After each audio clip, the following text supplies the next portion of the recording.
예, 소선지서 교재 나갔지다. 오늘 시간을 좀 절약하기 위해서 소선지서 서론을 조금 요약을 했습니다. 그 대신 교재를 하이라이트해서 전부 다 정도 해가지고 오세요. 예언자는 뭐냐? 예언자는 처음에는 선견자라고 나옵니다. 선견자. 선견자는 뭐냐? 앞을 내다보는 자야. 앞을 바라보는 자. 앞을 바라보는 자. seer. 보는 자, 보는 자. 근데 이것이 그 다음에 오게 되면은 선지자라고 나옵니다.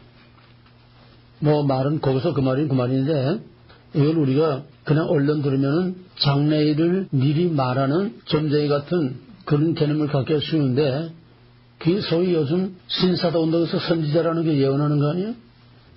개인 점치듯이 넌 어디 가서 뭐 하라. 넌 장차 잘 될 것이다. 이따 수적이나 하는 거. 그게 아니고 예언자는 preacher, 말하는 자, 말씀 선포하는 게 대언자야, 대언자.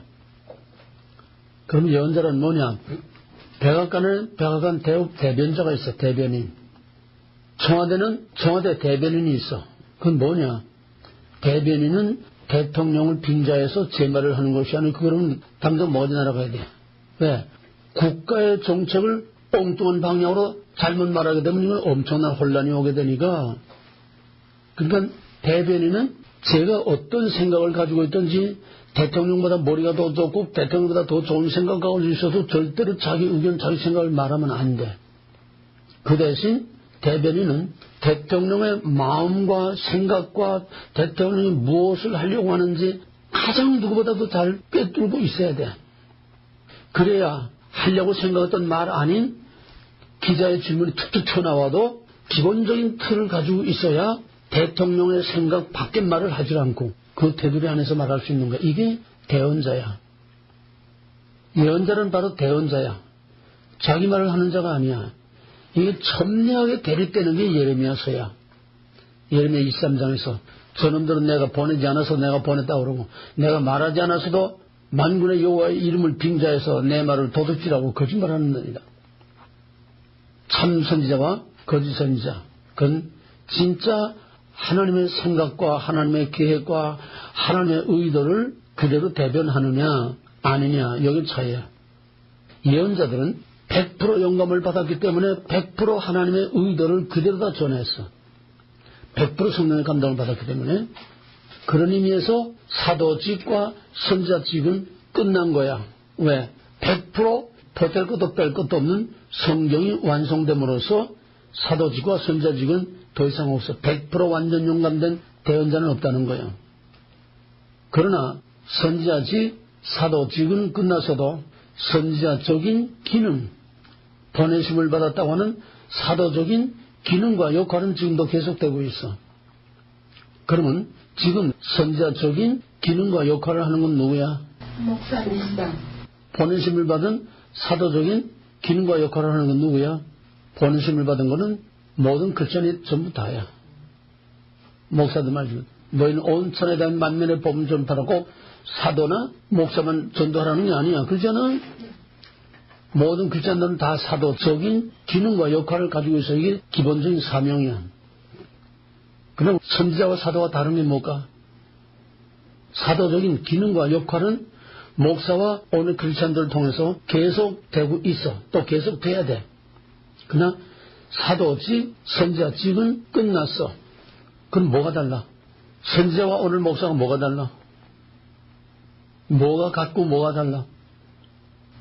대언이 이제는 받은 거고 지금 하나님께 직접 영감을 받아서 대언하는 거고 지금은 말씀과 성령으로. 선지자는 영감 받아 전하는 거고 지금은 말씀을 성령으로.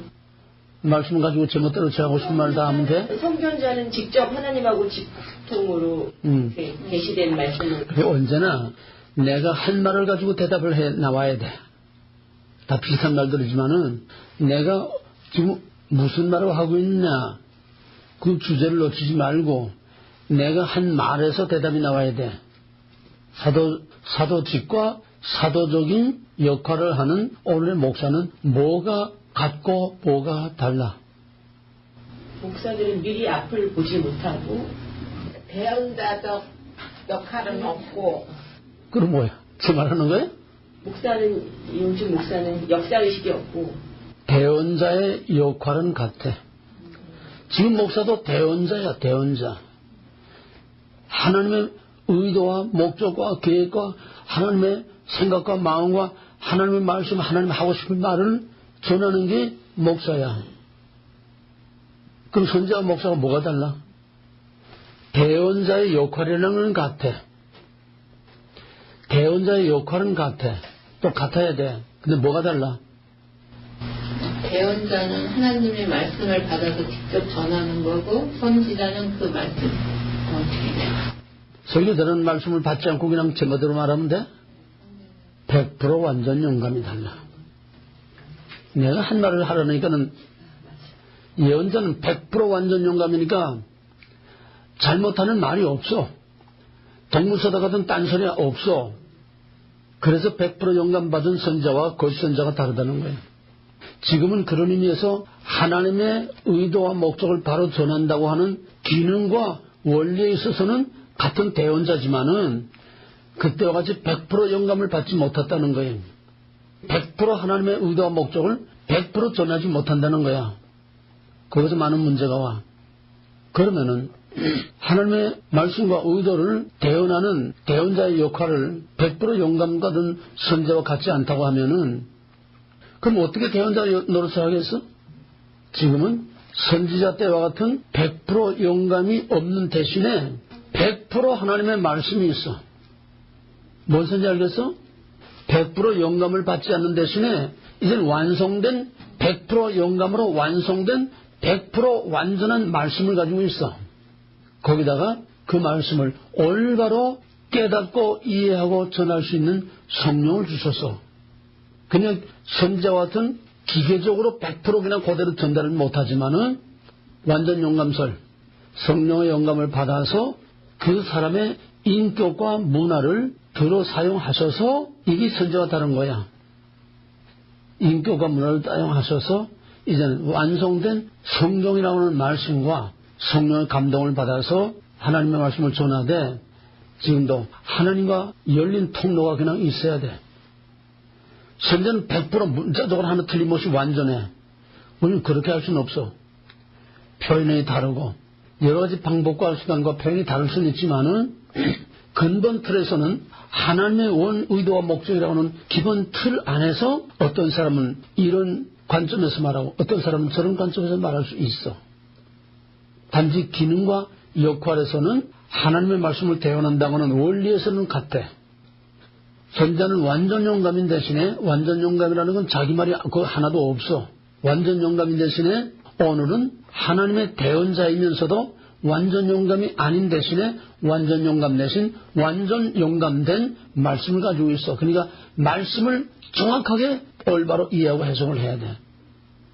그거를 위해서 성령을 주신 거야. 이해가 되겠어요? 선지자는 성령과 말씀이 따로 없어. 그냥 영감이야. 이해가 돼서 텍스트가 없다는 거야. 확실하고 완전한 오리지널 텍스트가 없었다는 거야. 선지자는 그냥 영감만 받았어.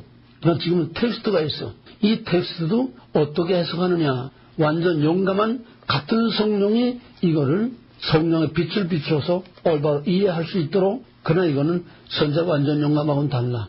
어디가든 헬퍼야, 헬퍼. 성경을 바로 해석할 수 있도록 도와주는 역할을 해. 그 주체는 인간이야. 그러니까 인간이 성령의 도우심을 받을 수도 있고 안 받을 수도 있고 10% 받을 수도 있고 뭐 50% 받을 수도 있고 그 사람의 주체가 거기에 따라서 차이가 생기는 거야. 그러니까 그만큼 하나님의 말씀을 올바로 대언하기 위해서는 100% 영감된 성경을 정확히 알아야 돼. 정확히 알아야 돼. 그러나 인간은 100% 영감된 하나님의 말씀이라도 100% 다 알 수는 없어. 100% 완전히 성경을 다 해석할 수 있는 인간은 아무도 없어. 하나님밖에는. 왜 그래? 성경은 하나님이 인간에게 알 수 없는 것을 알 수 있도록 열어서 보여준 계시라고 그랬어요. 그럼 보여줬으면 하나님이 알도록 계시하셨으면 그걸 다 알 수 있어야 되지 않아? 근데 100% 성경을 완전하게 알 수 있고 해석할 수 있고 말할 수 있는 사람은 하나도 없어. 성경은 2000년이 와서도 3500년이 와서도 아직도 완전한 대답을 할 수 없는 난해한 함정들이 성경에 수없이 지뢰처럼 깔려 있어. 왜 그래? 그럼 어떻게 해야 돼? 삼일체를 다 알 수 있어? 옛날에 삼일체 할 때 다 한 거야. 삼일체를 다 알 수 있어? 삼일체 실체를 다 말할 수 있냐고. 종교개혁 때 알미니안과 삼일체 논쟁을 하다가 칼빈이 삼일체는 뭐다? 장황한 논문을 쓰고서 마지막에 칼빈이 펜대를 놓기 전에 한 말이 뭐냐 하면은 타락한 인간은 하나님을 다 알 수 없다. 삼일체는 하나님에게만 속한, 하나님의 영역에만 속한 신비한, 신적인 신비의 영역이기 때문에 삼일체를 다 알 수 없고 다 말할 수 없다고 펜대 놓고 무릎 꿇었어. 이게 칼빈이야. 이게 오만한 인간들이 지금 하나님을 다 알다 못하다 그냥 하나님을 막 해부에다 다시 조립을 하고 제멋대로는 이게 현대신학이야. 인간으로 하여금 하나님 앞에 교만하지 않게 하기 위해서 후가리즘, 하나님이 66권을 통해서 다 대답했지만은 그럼에도 불구하고 하나님이 누구냐 하는 걸 100% 완전하게 말할 수 없는 것이 바로 제한된 인간, 유한한 인간이라는 거예요. 그 다음에 성경을 하나님이 완전 영감, 완전 계시를 주셨어도 이거를 다 이해할 수 없고 다 말할 수 없는 바로 거기에 우리는 하나님 앞에 무릎 꿇고 겸손해야 한다는 거야. 이 현대는 그걸 다 넘어서, 그걸 림수를 다 넘어서서 현대신학을 그걸 다 넘어서 할 수 있다. 하나는 별거 아니다. 마음대로 장난감 뜯어 맞추듯이 있다. 분해했다가 다 재조립하고 이게 하나님이다. 지금은 제멋대로 만들어진 하나님, 생각해낸 하나님, 해석된 하나님, 하나님 아닌 하나님, 이 전부 다 우상 하나님, 우상 예수야. 전부 다. 어디서도 진짜 하나님을 만나기 어려워. 만났다는 건 무당포닥거리가 던져 신사도 운동 예언이나 하고 이딴 것들이. 그러니까 지금은 이 마지막 때에 정말 오리지널한 100% 영감된 성경을 정확하게 아는 거. 성경을 고사할 매절 문자 하나까지 다 100% 완전히 해석할 수는 없어.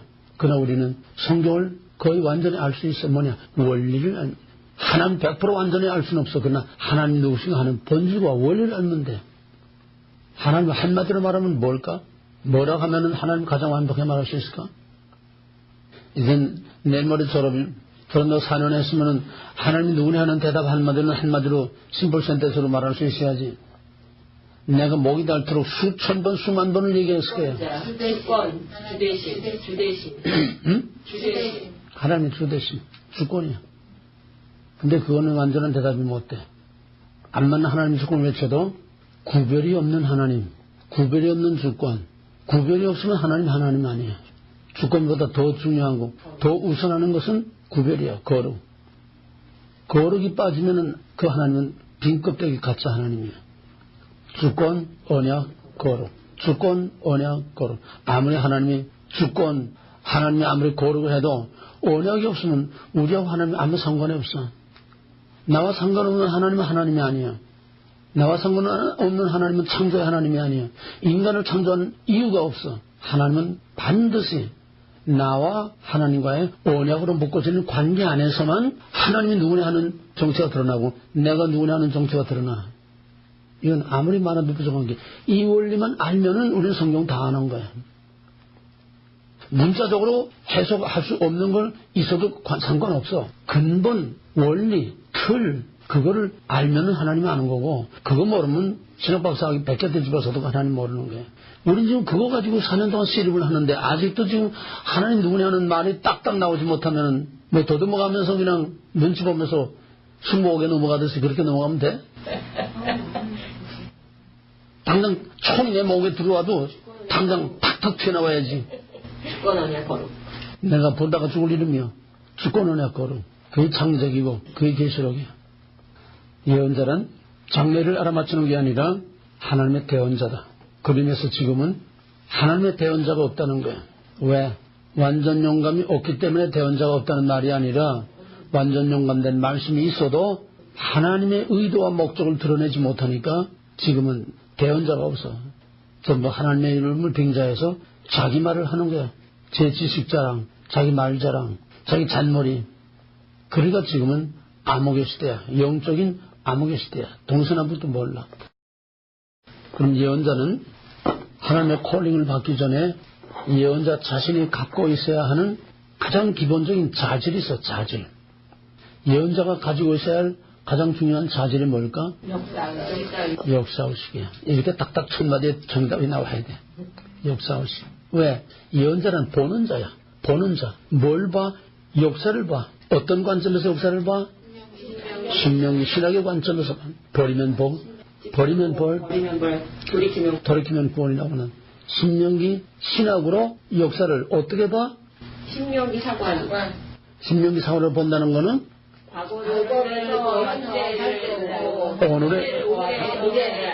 오늘의 현실, 오늘이 우선해야지.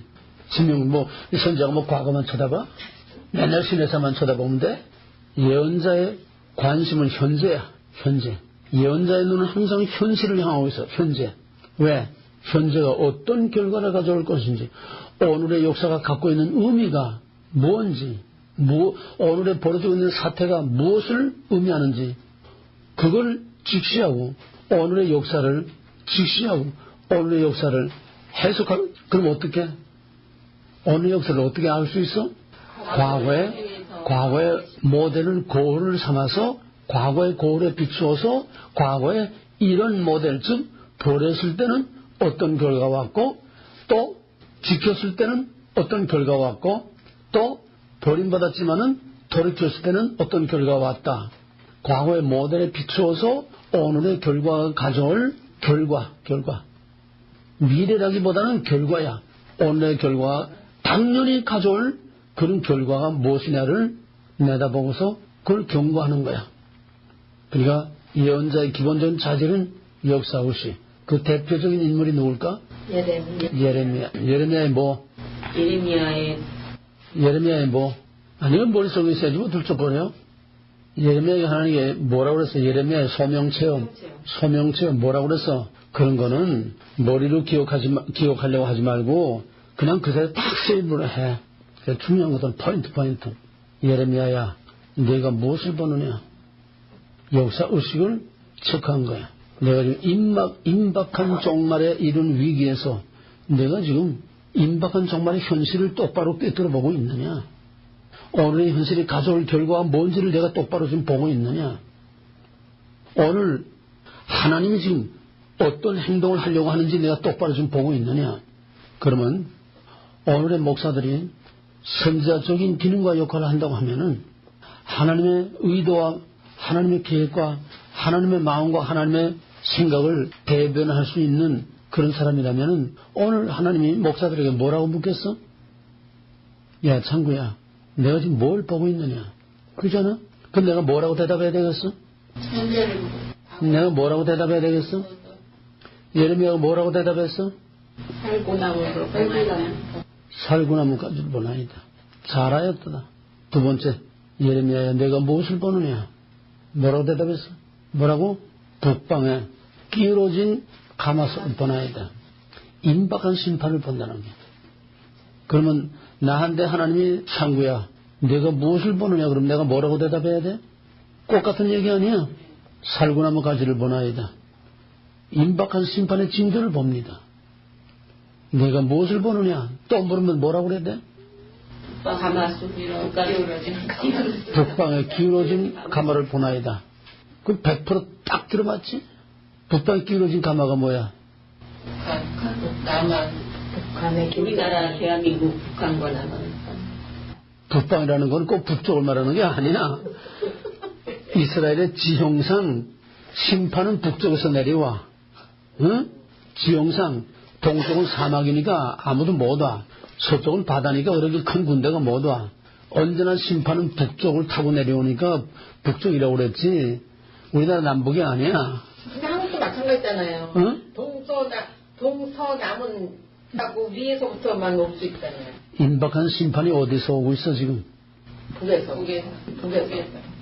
그 말도 맞는 말이지. 맞지. 남한에 대한 심판이 지금 북에서 기울어지고 있지. 그러면 북한에 대한 심판은 미국이야.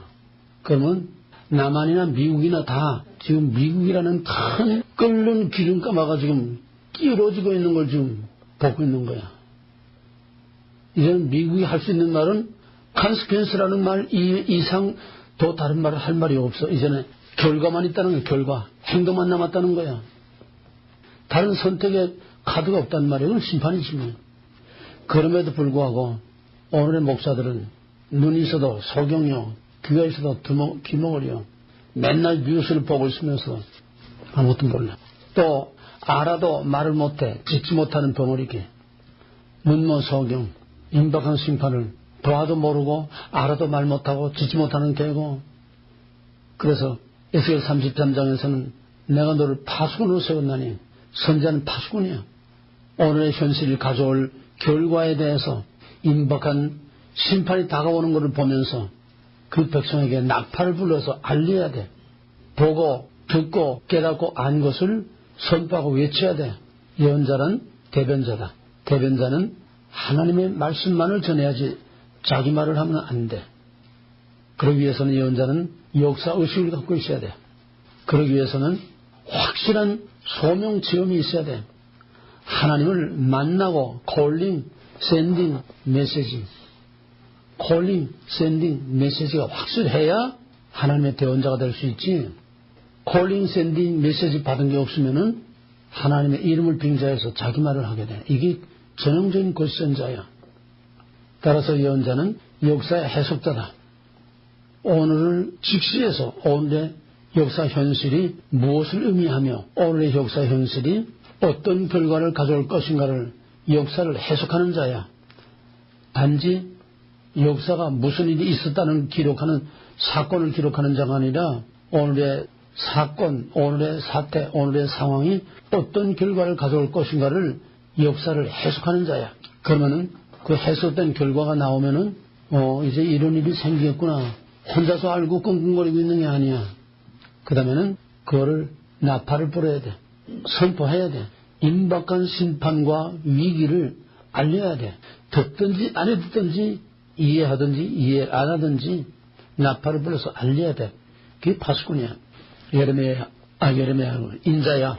내가 너를 이스라엘의 파수꾼으로 세움이 이와 같으니라. 대적의 칼이 임하는 걸 보고 내가 나팔을 불어 알리지 아니하면 그들은 그들의 죄 가운데서 죽으려니와 그 죄값을 내 손에서 찾겠다. 이 준엄한 하나님의 명령, 목사의 사명, 예언자의 사명은 선포하는 데 있어. 그 다음에 참 예언자와 거짓 선자, 진짜와 가짜의 차이는 뭐냐? 소명 체험이 있느냐 없느냐? 우리 이사야 6장에서 다 했어요. calling, sending, message. 하나님을 만난 확실한 소명 체험이 있을 때에만 말할 수 없는 상황에서 듣기를 원치 않는 사람들에게 듣기를 원치 않는 말을 할 수 있는 거야. 확실한 소명 체험, calling, sending, message가 없으면은 하나님의 종이 아니고 사람의 종이 돼서 사람들이 원하는 대로 따라갈 수밖에 없는. 문제는 이제 소명 체험이 있어도 세상의 유혹이 너무 크기 때문에 소명 체험이 누구보다도 분명하고 확실해도 세상의 명예, 환경, 모든 세상의 흐름, 대세를 따라가고 그런 지위와 명예를 지키려니까 결국은 다 무릎 꿇고 타협하고 하나님 팔아먹게 되는 거예요. 그런 그 심판을 선언하는 것이 쉬운 일이야 어려운 일이야? 어려운데. 그런 참선지자와 거짓선지자, 정말 하나님의 대언자로서 하나님의 하시는 말씀을 듣거나 말거나 좋거나 싫거나 그 상황에서 외치고 선포할 수 있는 자가 참선자요 참목사요. 참 예언자와 거짓 선자, 진짜와 가짜의 차이는 뭐냐? 소명 체험이 있느냐 없느냐? 우리 이사야 6장에서 다 했어요. calling, sending, message. 하나님을 만난 확실한 소명 체험이 있을 때에만 말할 수 없는 상황에서 듣기를 원치 않는 사람들에게 듣기를 원치 않는 말을 할 수 있는 거야. 확실한 소명 체험, calling, sending, message가 없으면은 하나님의 종이 아니고 사람의 종이 돼서 사람들이 원하는 대로 따라갈 수밖에 없는. 문제는 이제 소명 체험이 있어도 세상의 유혹이 너무 크기 때문에 소명 체험이 누구보다도 분명하고 확실해도 세상의 명예, 환경, 모든 세상의 흐름, 대세를 따라가고 그런 지위와 명예를 지키려니까 결국은 다 무릎 꿇고 타협하고 하나님 팔아먹게 되는 거예요. 그럼 참선자와 거짓선자, 참선자는 길을 원치 않는 사람들에게 원치 않는 상황, 먼저 상황. 듣기를 원치 않는 상황에서 듣기를 원치 않는 사람들에게 듣기를 원치 않는 말을 이 선포야, 선포. 선포라는 거는 그냥 말하는 게 아니야. 선포라는 거는 신적인 권위를 가지고 신을 대변하는 거야. 그거를 신약에서는 케리그마라고 그래. 케리그마. 헬라어에서 케리그마란 온 백성들 앞에 이제 신하가 나와서 나팔을 불면은 모든 백성들이 다 글로 나와. 나팔을 불면 이제 왕의 명을 받으라는 거야. 모든 백성들이 다 나와. 그럼 거기서 왕의 명령을 하달하는 거야. 온 나라에 왕의 명령을 하달하는 거야. 왕의 명령을 거기서 선포하는 거야. 이제부터 앞으로 이렇게 하는 놈은 죽인다. 이제부터 앞으로는 이렇게 할 것이다. 왕의 명령을 선포. 이게 선포야, 선포. 케리그마. 그거는 불가항력. 누가 반항할 수 없고 아니라고 할 수 없고 싫다고 할 수 없어. 이게 선포야. 이게 예언자들이 말하는 선포야. 듣든지 안 듣든지 원하든지 원치 않든지 좋아하든지 싫어하든지 깨닫든지 깨닫지 못하든지 이게 대언자야.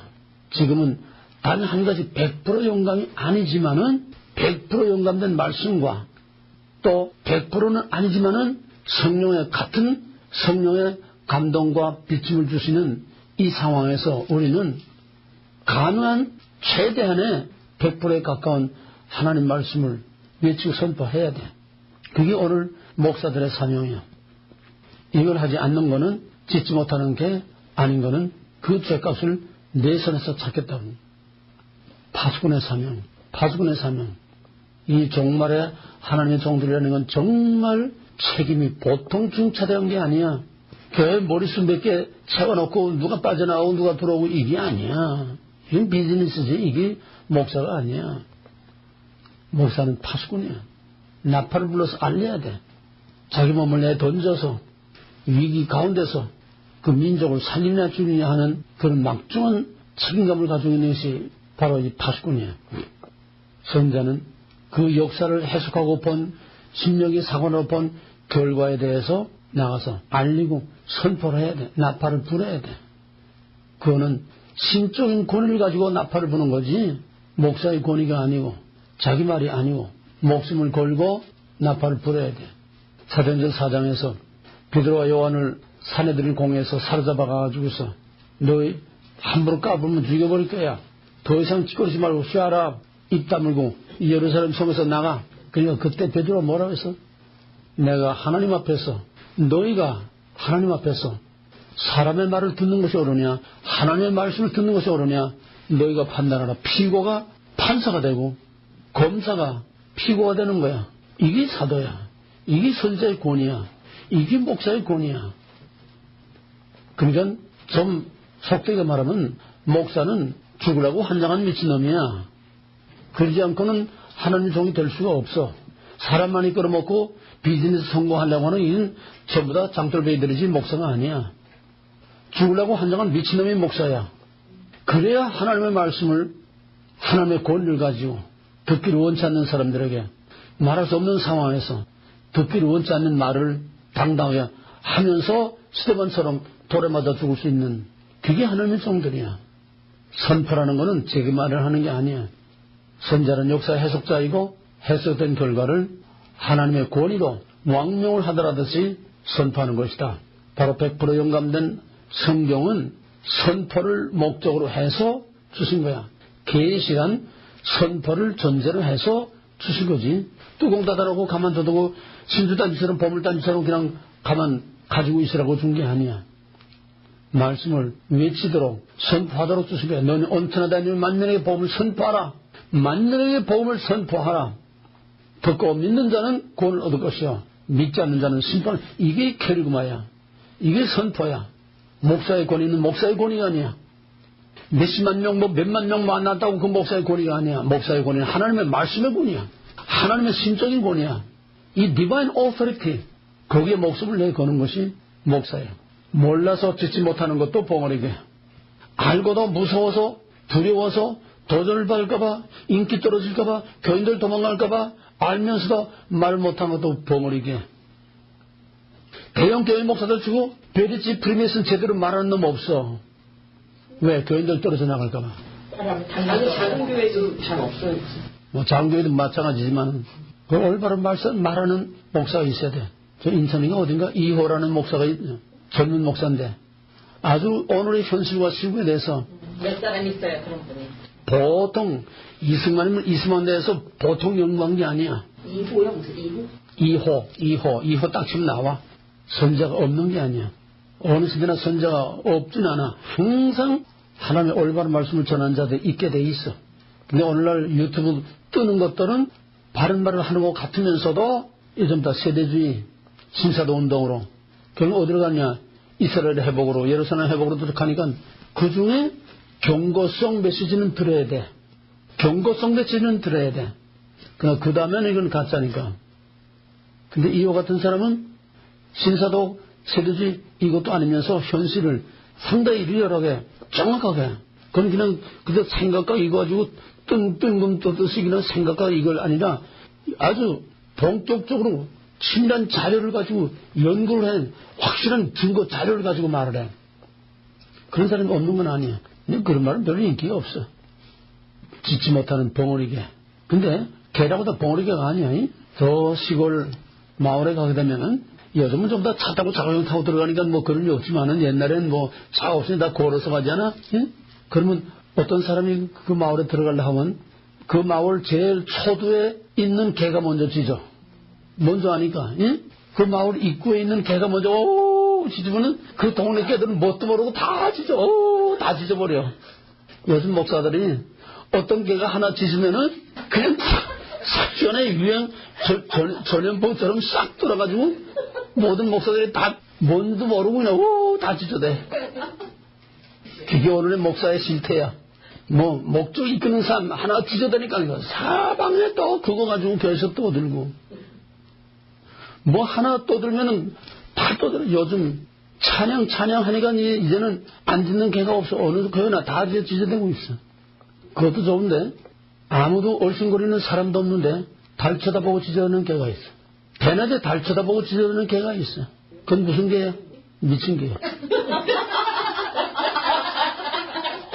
요즘 목사들 신문에 유튜브에 뭐 이런 인터넷에 뜨는 목사들 대낮에 달 쳐다보고 짖어대는 미친 개도 있고 남 짖는 게 뭣도 모르고 하고 짖어대는 그것도 미친 개야. 멀쩡해서 미친 개야. 왜 짖는지도 모르고 똑똑한 개면은 짖어댈 때 짖고 가만히 있을 때 가만히 있을 때. 이 미국에도요 개들 보면은 이제 큰 개들은 사람하고 집안에서 가족하고 같이 살잖아. 그러면 미국에 가족하고 같이 사는 개들은 개가 아니야. 사람이야. 왜? 사람처럼 대해줘. 완전히 사람으로 대해줘. 인격적으로 대해주는 거야. 개하고 이 얘기도 하고. 완전히 의사소통이 돼. 사람이야 사람. 개가 아니야 사람이야. 그러니까 짖을 때 안 짖을 때 짖을 사람 안 짖을 사람은 알아. 절대로 함부로 짖어대지 않아. 근데 마당에서 기르는 개는 사람이 아니야. 개야. 사람을 몰라. 그러니까 그냥 사람만 지나면 아무 상관도 막 짖어대. 그 큰 개들도 보기만 하면 무서운데도 짖질 않아. 사람을 경계 안 해. 옆으로 꼬리 슬렁슬렁 흔들면서 자기 주인이나 같은 인간이라는 거야. 꼬리 슬렁슬렁 흔들면서 옆에 와서 좋다고 그래. 쳐다보면서 좋다고 그래. 이 개도 여러 종류야. 짖을 때, 안 짖을 때, 짖을고, 안 짖을고, 분별하고. 짖을 때 못 짖는 것도 미친 개야. 안 짖을 때 짖는 것도 미친 개야. 지금은 전부 미친 개들이 날뛰는 세상이야. 올바른 개는, 무슨 개가 올바른 개라고 그랬지? 목표와 방향을 제시해주는 개. 포인트. 그 다음에 내가 말하는 또 하나 올바른 개가 있어. 뭐냐면, 쇠포트. 세빠또 하잖아? 그 딱 쏘고. 개 중에 최고의 귀족이지. 응? 그 이상 멋진 귀족은 없어. 이건 개량종이야. 오리지널 개가 아니야. 오리지널은 귀때기가 이게 늘어졌어. 그건 뭐냐? 쇠포트라는 거는 본래 양치기 교야. 쇠포트. 양치는 개야. 그 양머리 개야. 양치면 양들이 이제 물 위에서 이탈해 나가는 또 다른 쪽으로 가는 그런 양들이 있으면 개가 사방팔방으로 왔다 갔다 하면서 그 양물 위에서 이탈하지 않게 몰고 가는 양머리 개가 쇠포트야. 양치기야. 쇠포트. 목사는 쇠포트야. 패스터, 셰퍼드야. 양을 올바로 몰고 가고 다른 길로 빠지지 않게 양을 몰고 가는 게 이게 셰퍼드요, 이게 패스터예요, 이게 목사야. 요즘 목사는 셰퍼드가 아니야. 오늘 신문에 났더라고. 목사가 교인의 이름을 다 알지 못하는 건 이건 목사가 아니다. 이건 교회가 아니다. 그랬어요. 교인의 이름 하나하나를 다 알고 그 양무리들을 영적으로 양무리들을 현실로 관리로 누가 어디가 아픈지 누가 무슨 문제가 있는지 그 집에 애가 지금 어떻게 됐는지 이걸 다 파악하고 관리하고 보살필 수 있는 이게 목사지. 5,000명 되는 교회의 목사가 교인의 이름을 알 수 있어? 그 집 누구의 애의 이름을 알 수 있어? 목사는 셰퍼드예요. 근데 셰퍼드가 아닌 거는 재석이 잡아먹어. 양 잡아먹어. 예레미야 23장 에스겔 34장에 못된 목자가 바로 그거야. 살진 양을 잡아먹고 자기 양이 이에게 끌려가도 마음 아파하지 아니하고 찾지 않는 것도 새끼만 많이 남는데 새끼만 많이 남는 그 양계장이 닥치는 거지. 그게 무슨 목사야? 목사는 현실을 꿰뚫어 볼 수 있는 눈이 있어야 돼. 지혜 세 가지 뭐야? 호크마 비나 투시야. 호크마 비나 투시야. 목사는 오늘의 현실에서 과연 자기 교인들이 하나님의 말씀대로 지금 지켜 사느냐 안 사느냐 워치해야 돼. 워치해야 돼. 자기는 물론이고 그 다음에 오늘의 현실이 지금 제대로 가고 있느냐 제대로 못 가고 있느냐 가치 판단 오늘의 상황을 제대로 분별하고 판단할 수 있는 예언자의 눈과 같은 거로 현실 역사 현실 상황 오늘의 현실을 직시하고 분별할 수 있는 투시력 해석력을 가지고 있어야 돼. 그 다음에 하나님이 개입했을 때 어떤 결과가 올 것이냐 하나님의 계획과 목적과 뜻을 알 수 있는 투시야. 이 세 가지 지혜를 가지고서 자기 양무리를 관리하고 시대를 올바로 꿰뚫어보고 그 시대가 가져올 역사적인 결과가 어떤 결과를 가져올 것인가를 이거를 직시하고 그 다음에 나팔을 불어야 돼. 목이 매게 나팔을 불어야 돼.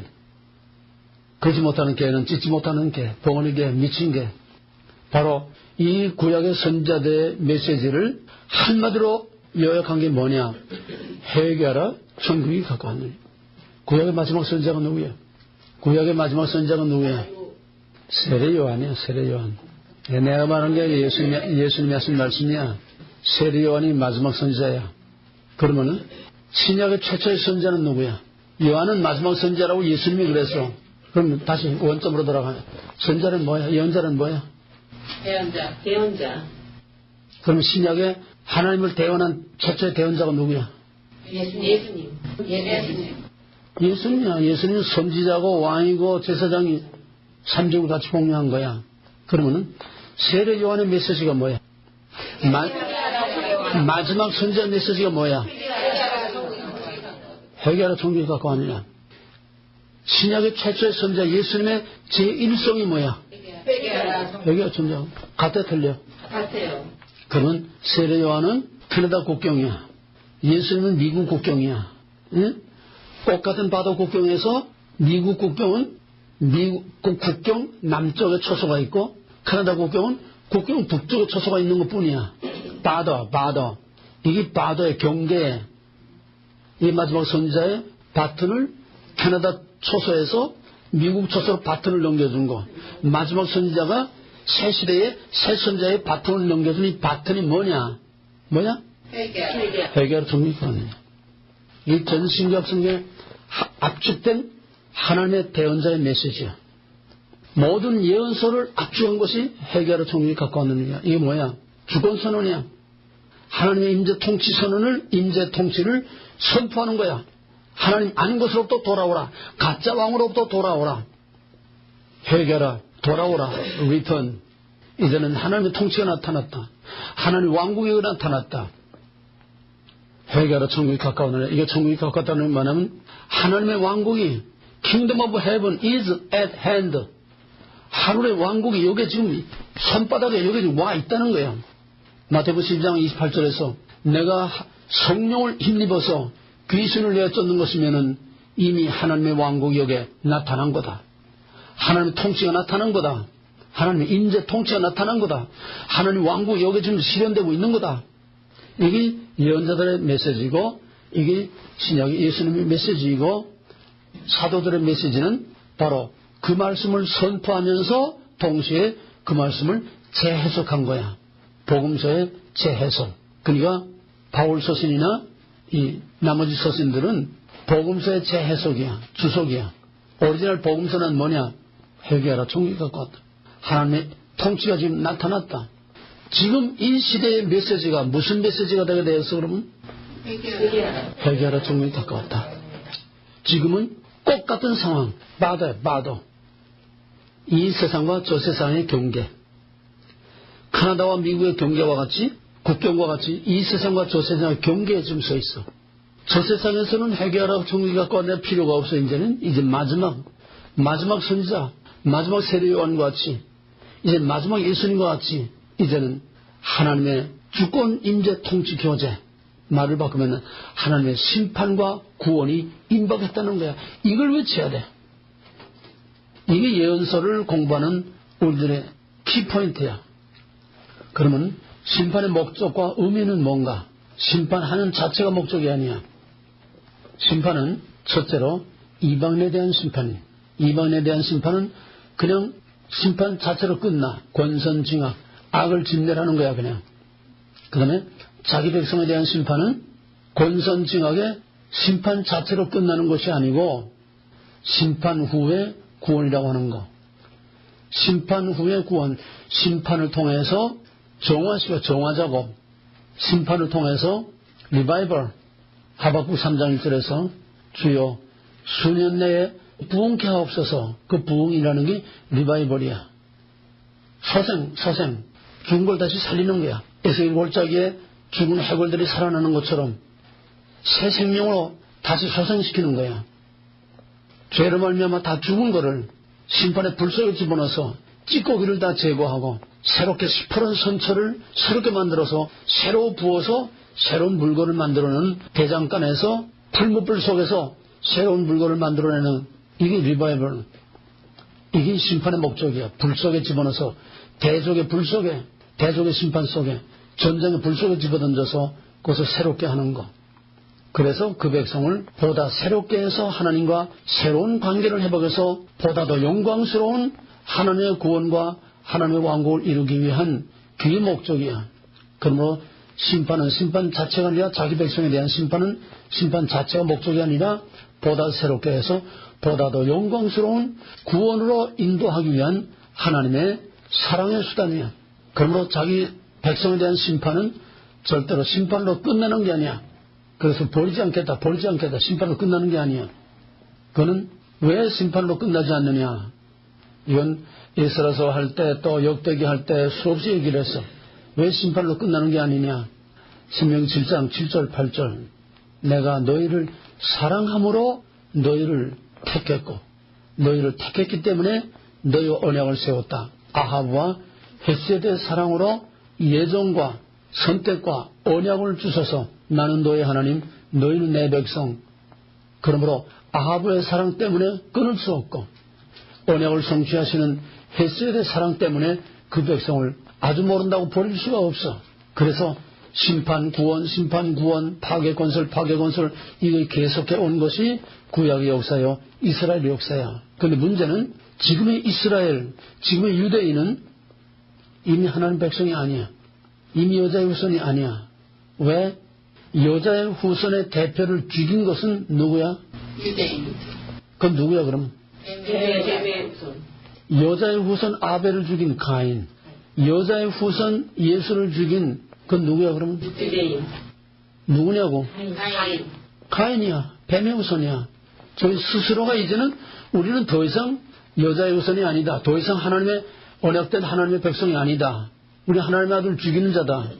이젠 하나님의 백성 진정한 이스라엘이기를 이제는 포기한 거야. 그럼 하나님 이스라엘을 버리지 않겠다. 끝없이 약속을 하고 선지자들 약속을 했는데 버렸어. 더 이상 이스라엘이 아니야. 이제는 이스라엘, 진짜 이스라엘을 죽이려고 하는 자들이야. 이미 죽인 자이고 또 그 뒤에 여자의 후손, 예수를 믿는 여자의 후손들, 하나님의 진짜 이스라엘, 영적인 이스라엘들을 죽이는 자들이야. 그럼 하나님은 이스라엘을 버렸느냐? 이게 지금 로마서 9장, 10장, 11장에 나오는 바울의 구속사야. 대체신앙. 이스라엘 버렸느냐? 결코 그럴 수 없느니라. 근데 현실은 지금 유대인들은 완전히 적그리스도가 돼가지고 지금 기독교 말살하려고 그러고 있어. 그걸 뭐냐? 남은 자의 돈. 대체 생각이 다 한 거야. 그러면 하나님은 아브라함과 맺은 언약, 시내산에서 그 백성과 맺은 언약은 고깃덩어리, 살덩어리하고 맺은 언약이 아니야. 무슨 얘기인지 알겠어? 이스라엘이라고 하는 혈통, 형태, 민족, 그런 형태와 맺은 언약이 아니라는 거야. 진짜 영원한 이스라엘과 맺은 언약이야. 영적인 진짜 하나님의 택하신 자, 예정과 선택으로 영원한 이스라엘로 택하신 그 이스라엘과 맺은 언약이지, 혈통, 민족, 정치적인, 민족적인 그런 껍데기하고 맺은 언약이 아니라는 거야. 이건 내가 14년 돌아다녀서 처음하는 얘기야. 보통 중요한 게 아니야. 그러므로 하나님의 언약은 절대 버린 게 아니야. 하나님은 창세전부터 생명책에 기록해서 내 백성 삼겠다고 예정하고 선택하고 작정한 그들과 맺은 거야. 그들은 형태가 없잖아. 그 껍데기를 이용한 것이 바로 아브라함의 자손이라고 하는 껍데기를, 형태를 이용한 거야. 이제는 형태 시대가 지났어. 이제는 진짜 이스라엘의 영적인 시대가 온 거야. 그래서 유대인의 남은 자와 이방인의 남은 자, 이것이 하나님의 예정된 하나님의 진짜 이스라엘, 영원한 이스라엘, 그들과 맺은 언약은 변함이 없어. 예나 지금이나 변화가 없어. 본질은 변하지 않아. 그럼 변화는 뭐야? 형태가 변한 거야. 이거를 아는, 이거를 말하는 신학자, 교수, 목사가 아무도 없다는 거야. 이게 비극이야. 왜 그렇게 박학다식하고 수많은 명문대학 다 나오고 박사학위 몇 개씩 가지고 있는 사람들도 왜 모르는데 나 같은 촌떼기가 이걸 어떻게 아느냐? 거기에 대한 대답은 마태복음 11장 25절 이하. 아버지여, 지혜 있는 자들에게는 숨기시고 어린아이에게 나타냈음을 감사하나이다. 아버지와 아들의 뜻대로 계시를 받은 자 외에는 아버지를 아는 자가 없고, 내가 계시받은 게 아니라 계시는 벌써 다 끝났어. 그걸 알 수 있도록 성령이 비춰주신 거야. 전혀. 인터넷 다 뒤져봐. 어디 다 들춰봐. 어떤 도서관 다 들춰봐. 여기에 대한 대답 나오는데 어떤 주석에 있는가? 하나님은 영적인 이스라엘과 언약을 맺어. 창세전에 생명책에 기록한 그 이스라엘과 언약을 맺었다는 얘기야. 형태는 계속 변해. 형태는 계속 변해. 계세 점진 발전의 원리에 따라서 형태는 변해야 돼. DNA는 같아. 그 DNA는 태아로부터, 간태어난 영아로부터, 유아로부터, 어린아이 소년시대로부터 점점 형태가 변하면서 자라야 돼. 어린아이 때를 벗어버려야 돼. 이게 끝도 없이 형태만 붙들고 있는 세대주의, 문자주의, 유대주의, 이놈들이 지금 골통이야 지금. 그런 의미에서 하나님의 언약은 영원히 변치 않고 하나님의 백성은 영원히 창세 전부터 생명책에 기록한 그 이스라엘과 맺은 언약은 아담과 맺고 아브라함과 맺고 시내산에서 그 백성들과 맺은 그 언약은 형태에 맺은 언약이 아니라 영원한 이스라엘, 참 이스라엘, 영적인 이스라엘, 정말 영원한 생명을 가진 그 이스라엘과 맺은 언약이야. 그것이 지금 마지막에 영적인 이스라엘, 이방인의 남은 자와 유대인의 남은 자, 그들이야. 그래서 하나님은, 하나님의 백성은 영원히 버리지 않는다는 약속은 지금도 유효해. 앞으로도 유효해. 그를 형태라는 껍데기 붙들고서 이스라엘의 회복을 외치는 이런 문자주의, 이것들은 지금 사탄의 복음이야. 오늘 엄청난 걸 너희들이 지금 듣고 있어. 이해가 되겠어? 그 다음에 결국은 심판의 목적이 뭐냐? 사랑하기 때문에. 사랑하기 때문에.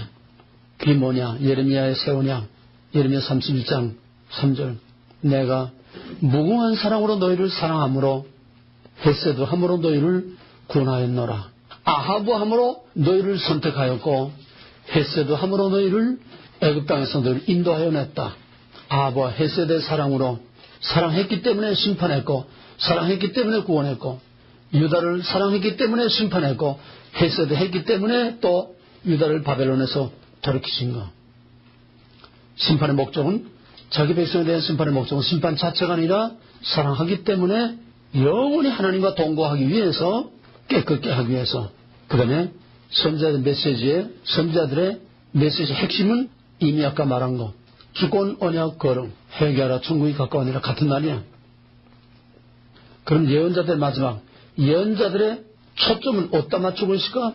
어디에? 현재. 예언자들 눈은 항상 현재를 봐. 현재만 보면 예언자가 아니야. 뭘 말해야 돼 예언자는? 현재가 가져올 미래를 말해야 돼. 그러면 현재를 보지 못하고 미래를 말하는 건 헛개비야. 이게 신사동론의 신비주의, 불건전한 신비주의, 현재가 가져올 결과를 말하는 거야. 그 결과는 뭐야? 마지막 종말의 그날, 여호와의 날, 두렵고 떨리는 심판의 날. 이게 예언이야. 이게 예언자의 초점이고 예언자의 포인트야. 그러므로 예언자는 포인터야. 그러므로 하나님의 말씀 대언하는 대언자들은 포인터가 돼야 된다는 거야. 양무리를 올바로 지키고 그 이름, 애들 이름 하나하나 다 살피고 영적으로 관리하고 영적으로 통제하고 영적으로 통치할 수 있는 이런 셰퍼드가 목사요. 또 나가서 방향을 올바로 포인팅 해줄 수 있는 포인터가 이게 목사야. 포인팅을 해주지 못한 목사는 뭐야? 똥개. 나 유튜브에 똥개냐 사냥개냐 그때 들어올렸나? 똥개냐 포인트 아니야? 똥개냐 포인트냐 그래도 하나님의 종이 된다는 게 그렇게 간단한 게 아니야. 예언서란 그냥 껍데기로만 읽게 아니라 예언자란 무엇이며 예언서가 뭔지 핵심을 알아야 돼. 본질과 원리를 알아야 돼. 구약이나 신약이나 같아. 회개하라 천국이 가까웠느니라. 마지막 선지자가 한 말, 신약의 문을 여는 최초의 선자 예수님이 하신 말씀, 회개하라 천국이 가까웠느니라. 하나님의 통치, 심판, 구원, 임박한 것을 절박하게 외치는 캐리그마, 그걸 선포하는 것이 예언자요. 지금도 똑같아. 지금도 임박한 심판과 구원을 하나님의 주권인데 통치가 지금 막 나타나고 있는 임박한 하나님의 통치를 지금 마지막 외치는 선지자. 그게 바로 회개하라 천국이 가까웠느냐. 신약과 구약과 마지막 종말, 선지자와 예수님과 이 마지막 시대에 하나님의 메시지는 똑같은 하나. 회개하라 천국이 가까웠느냐. 말을 바꾸면 주권 임재 통치 교제가 지금 나타나고 있다는 거야. 임박한 심판과 구원이 나타나고 있다는 거예요. 그런 의미에서 우리는 이 마지막 이 말씀을 외쳐야 되고 이 말씀을 준비해야 돼. 이 말씀에 대해서 준비를 하고 지혜로운 다스네와 같이 등기름을 준비하고 또 파수꾼과 같이 나팔 불러서 경고하고 일깨워줘야 돼. 집에 불이 났어. 호텔에 불이 났어. 똑같잖아? 그 호텔에 잘못 뛰어나와야 돼? 이방 저방 발로 차면서도 빨리 나와 빨리 나와 빨리 나와야 살아. 불나서 지금 나와서 이게 선제라는 거야. 이게 목사요. 이게 임박한 종말의 셰퍼트요. 포인터가 돼야 된다는 거야. 임박한 하나님 심판과 임박한 구원과 밖에 구조대가 와 있어. 추천나가야 살아. 그래서 항상 선자들은 긴박감을 가지고 외치는 거야. 당장 무슨 일이 터질까 좀 긴박감을 가지고 외쳐야 돼. 요즘 목사들 너무 누구 다 똥개들이야.